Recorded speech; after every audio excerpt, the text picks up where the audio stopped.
にちは。今回やってきたのは横浜港大桟橋国際客船ターミナルです。これからダイヤモンドプリンセスで横浜港を出発して秋田へ向かい、そこから南下して串木富山、敦賀境港釜山、鹿児島を巡って横浜へ帰る本州一周クルーズの旅に向かいます。今日はターミナルまで車で来ました。こちらのインフォメーションで駐車券と乗船証明を提示します。駐車場はこのホールの真下にあって400台収容が可能。クルーズ割引があって24時間1000円で駐車できました。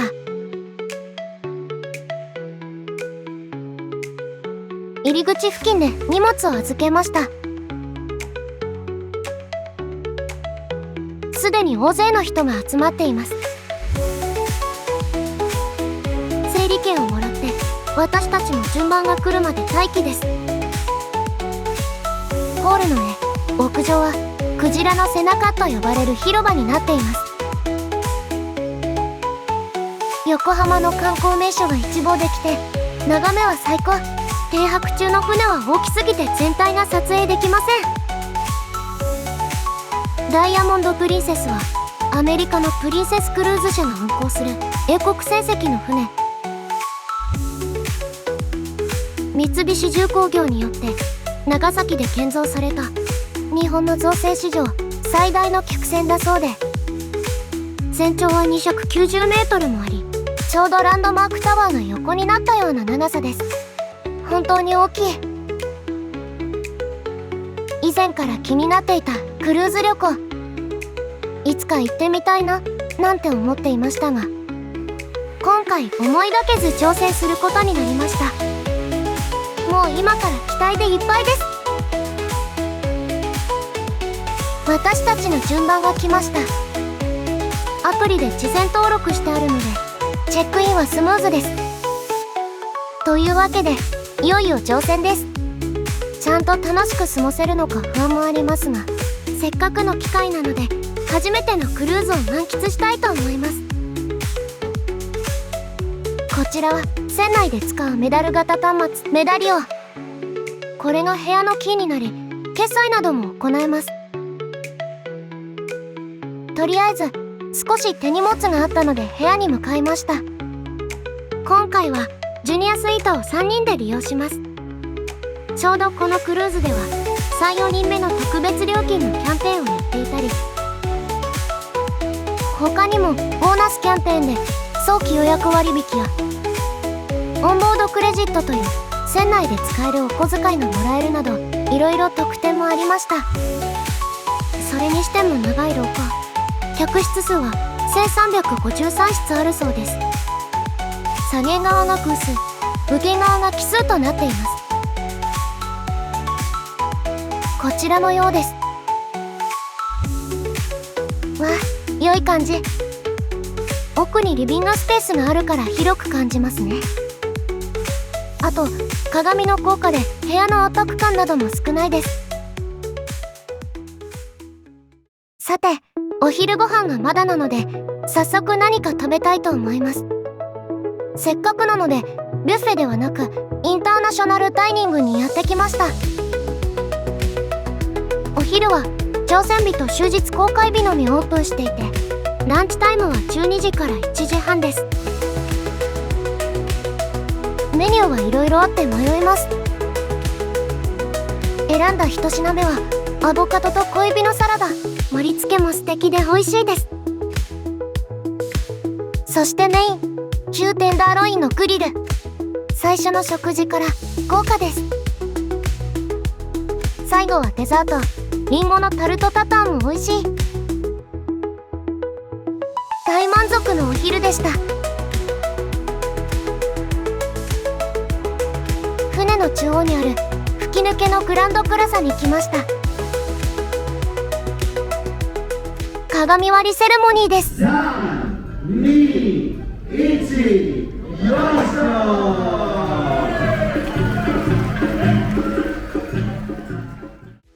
この後私たちは安全ビデオを見てマスターステーションへ行きました。出港前に全ての乗船客を対象に行われる避難訓練です。安全ビデオを見て指示された場所でメダリオンをかざせば OK です。ビデオは部屋のテレビやアプリでも見ることができました。セイルアウェイセレブレーション、盛り上がっています。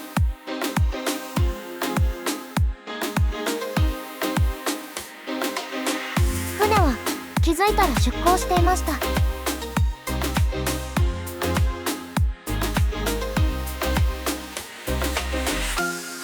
これからベイブリッジの下を通過します。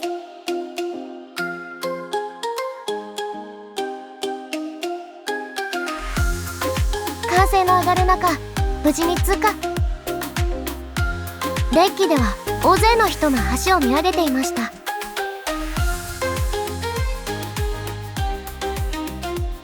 さて、一旦部屋に戻って荷物の整理をしたいと思います。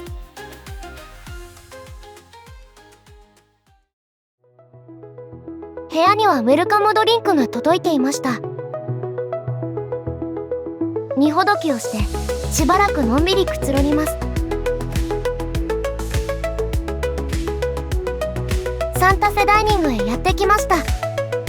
他を予約していたのですが、予約時間が少し遅かったのでキャンセルしてこちらに来ました。ダイニングは出発の3ヶ月前からアプリで予約が取れるようになっていて、私たちはクルーズ中の全ての夜に予約を入れました。当日だと予約はどこもいっぱいだったので事前予約がおすすめです。予約なしでも大丈夫ですが、どうしても混み合う時間や予約しないと入れないダイニングもあります。メインダイニングは5カ所あって、メニューはどのダイニングに行っても同じですが、それぞれ雰囲気が違うので全部に行ってみたいと思います。メニューが日本語なのが嬉しい。でもどんな料理かわからないものも多くて、迷ったらシェフのおすすめを選びました。コースでもいいし、前菜やメインを複数などどれをいくつ頼んでも良いそうです。というわけで1品目はサーモンの北欧風マリネ。こちらはベイクドポテトスープ。そしてメインはプライムリブとローズマリー風味の肉汁ソース。ボリュームがすごい。こんな料理が毎日食べ放題なんて確実に太りそう。そんなことを思いつつも、デザートのチョコレートヘーゼルナッツスフレもしっかりいただきました。どれもとっても美味しかったです。夕食後はプリンセスシアターへ移動しました。シアターは船の前方にあって、デッキ6と7に入り口があります。こちらでは毎晩ショーが行われ、7時15分と9時15分からスタートの2回公演となっていました。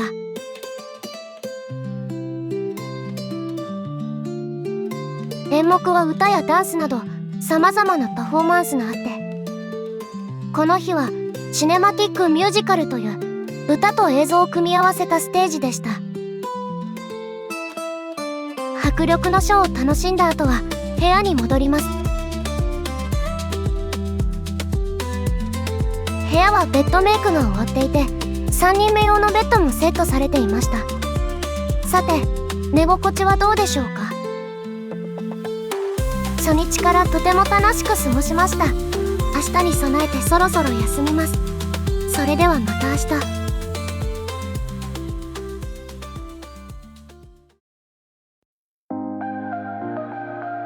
おはようございます。爽やかな朝です。目覚めて窓の外を見ると海、素敵ですね。今日は一日海の上です。少し海を見ながらのんびりして船内探索に行きたいと思います。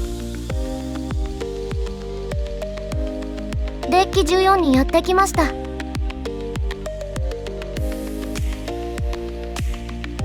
ホライゾンコートのビュッフェで朝食にします。こちらは朝5時30分から夜10時までほぼずっと食事ができるようになっています。洋食だけでなく、ご飯や納豆、焼き魚や味噌汁など日本食もありました。朝から食べ過ぎてしまいそうです。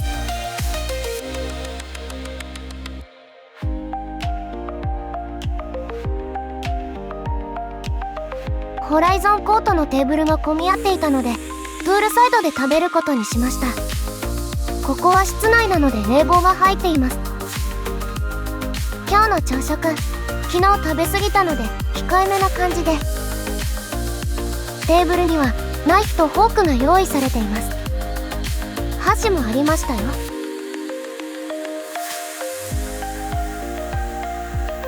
デッキ灘にあるホイールハウスバーにやってきました。毎日船内では様々なイベントが開催されています。これからここでクイズイベントがあるので参加してみようと思います。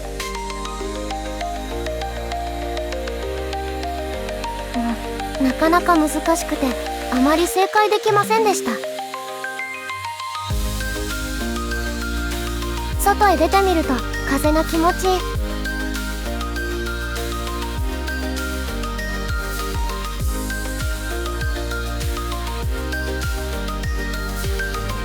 こちらはグランドプラザでやっていた豆袋投げ。ゲストとオフィサーの対決でどちらが時間内に多く袋を穴に入れられるかを競います。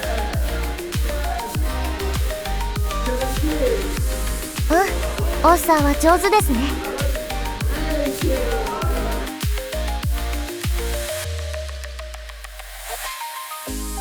少しお店を覗いてみました。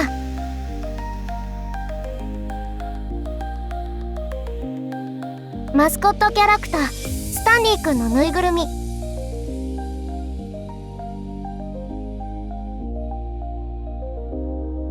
T シャツやトレーナーなどの衣類、タンブラーやマグカップなどがありました。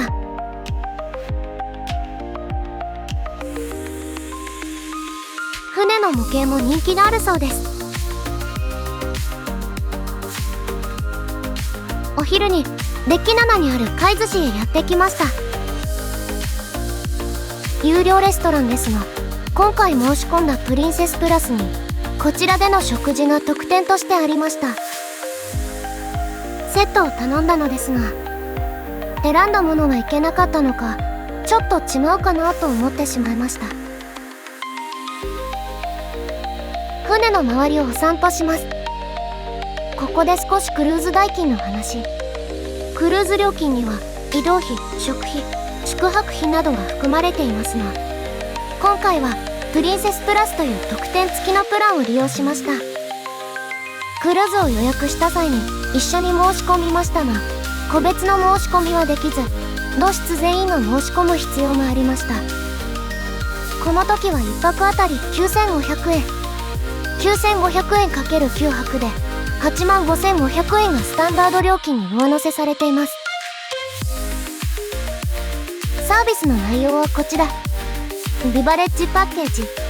15ドル以下の飲み物を1日15杯まで無料。高速 Wi-Fi の利用。船内チップ無料。カジュアルダイニングでのセットメニュー2回無料。オーシャンナン専用アプリでの食事や商品の注文お届けが無制限。プレミアムデザートが1日2個まで無料。フィットネスクラスクルーズ中に2回無料。シュースバーのドリンクが無制限。船内チップというのは客室やダイニングスタッフへのチップで、ジュニアスイートは18ドルが請求されますが、これがプラン料金に含まれています。それから Wi-Fi。今回ほぼ国内なのですが、陸から離れると電波は届かないので、ネットを使いたければ Wi-Fi 購入は必要そう。ちなみに Wi-Fi サービスを購入していなくても船内アプリは利用可能だそうです。他にドリンクパッケージがないとお酒は 18% のサービス料がかかるので、ネットを使いたい人やお酒をたくさん飲むぞという人はプラン加入の方が良さそうです。私の場合ネットは必要かなとちょっと悩みました。ほぼ国内で寄港地も多く、下船した時に使えればいいかなと考えたんですよね。しかも私はお酒が飲めないですし。なので実際に利用してみてどうだったかという点も検証したいと思います。歩き回って少し疲れたので休憩したいと思います。プリンセステラスの特典プレミアムデザートを注文してみます。お、なんだかすごいです。中のアイスは意外と軽めでした。でも1日2個は食べられないかな。美味しかったです。プリンセスシアターで挑戦歓迎イベントがありました。船内での過ごし方やアプリの使い方、後半は職業宛てのゲームやプレゼントなどもありました。さて今夜はフォーマルナイトです。グランドプラザではシャンパンタワーの準備が進められていました。私たちも着替えのために一旦部屋に戻ります。午後6時、船長主催のシャンパンタワーの催しが始まりました。すごく豪華です。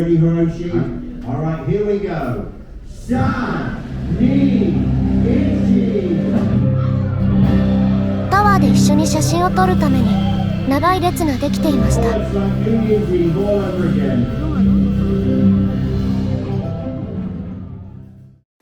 この後プリンセスシアターでシアトリカルショーI That The Music を鑑賞。夕食はインターナショナルダイニングへ向かいました。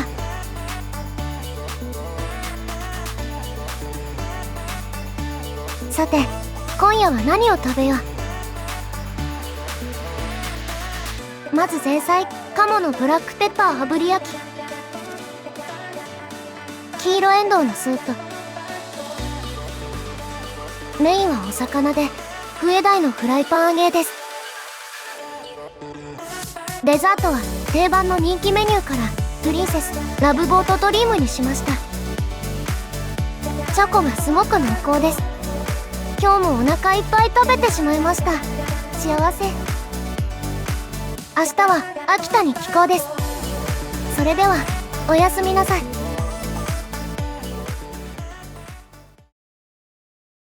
おはようございます。タグボートが近づいてきました。今朝はルームサービスの朝食です。前日夜に頼んでおきました。部屋でゆったり食べるのも良いですね。今日の寄港地は秋田です。明日からも本州を回って全部で6カ所へ立ち寄る予定で、私たちは全てで観光するつもりです。寄港地の様子はまた別の動画にまとめたので、ぜひそちらもご覧ください。今回は初めての音声付き動画となりました。気になるところも多いと思いますが、楽しい動画をお届けしたいと試行錯誤中なので、感想などをいただけると嬉しいです。あと高評価やコメント、チャンネル登録もどうぞよろしくお願いします。それではまた。ありがとうございました。